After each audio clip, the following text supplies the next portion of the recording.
السلام عليكم ورحمة الله وبركاته. أردفتو تكينيا سجنتا كينيا هرّا سنيف قبلني دفنه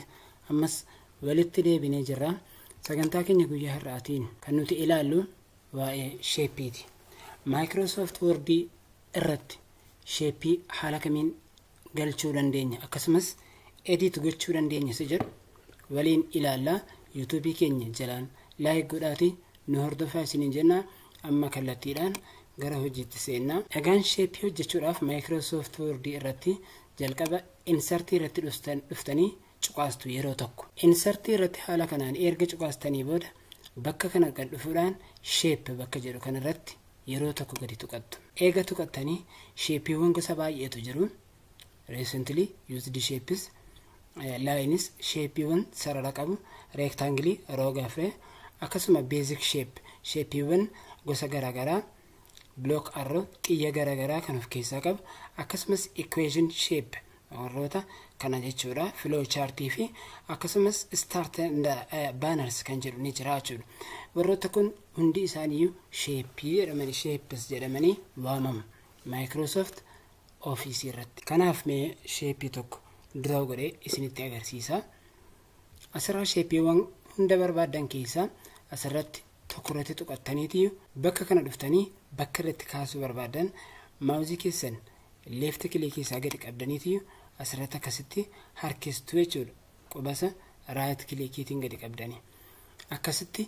shape draw gootanii kaasuu dandeessu amma haala salphaa ta'een kaastanii jirtu jechuudha dan akkamitti immoo edit gochuu dandeenya isa jedhu isinitti agarsiisu asuma irratti barreeffama garaagaraa illee asirratti galchuu ni dandeenya right click gootaniitu add text yookiin immoo barreeffama galchi kan jedhu ni jira asirratti yeroo tokko gadi tuqanna shapes jenne barreessinaa jiru amma qubee barreessinee jira as keessatti kanaaf shape keessatti illee barreeffama barreessuun ni danda'ama itti aansuudhaan editing kan biraa kanneen biroo hojjechuudhaaf asuma formatii irratti cuqaasneetu wannoonni adda addaa kalarii halluu adda addaa shape styliin ni jiru argaa jirtu ta'e shape style kan jedhu ni jira asirratti dhuftanii tuqattaniiti gosa garaagaraatu jiru halluu adda addaa jechuudha asirratti tuqxanii gosa garaagaraa kan feetan filachuu dandeessu asirraa jechuudha inni kunis akkasumas kan biraallee ni jira as keessa asirraa barreeffama isaallee haala kanaan saayizii isaa guddisuu ni dandeessu akkasitti home keessa dhuftanii akkasitti yoo tuqtan barreeffamni isaa guddataa dhufaa jechuudha hordoftoota keenya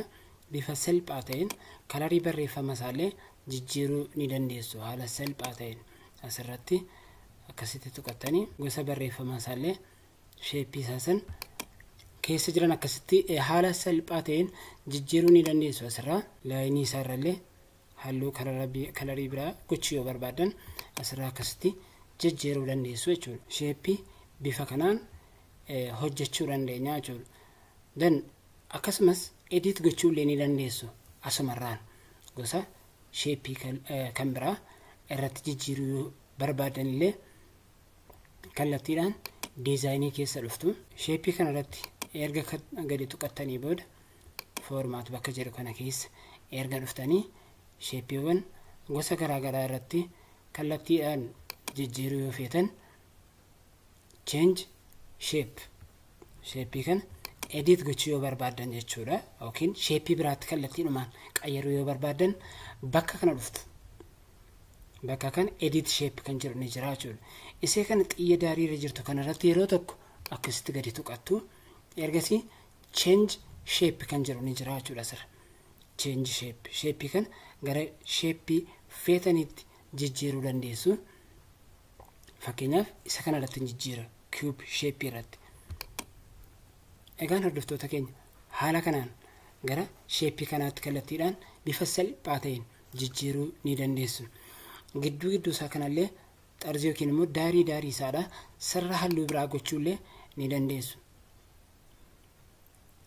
fakkeenyaaf outline isaa alarra jiru shape biraatiin gochuu yoo barbaadanii jechuudha akkasumas sarara see qalloo taate kan immoo furdisuu yoo barbaadan as gadi dhuftaniiti sarara shape kana akkasitti filachuu dandeessu jechuudha haala kanaan bifa salphaa ta'een sheeppii haala salphaatiin edit gochuu dandeessu jechuudha hordoftoota keenya. Kanaaf wantoota akkasiidha YouTube keenya irratti hordofuu yoo barbaadan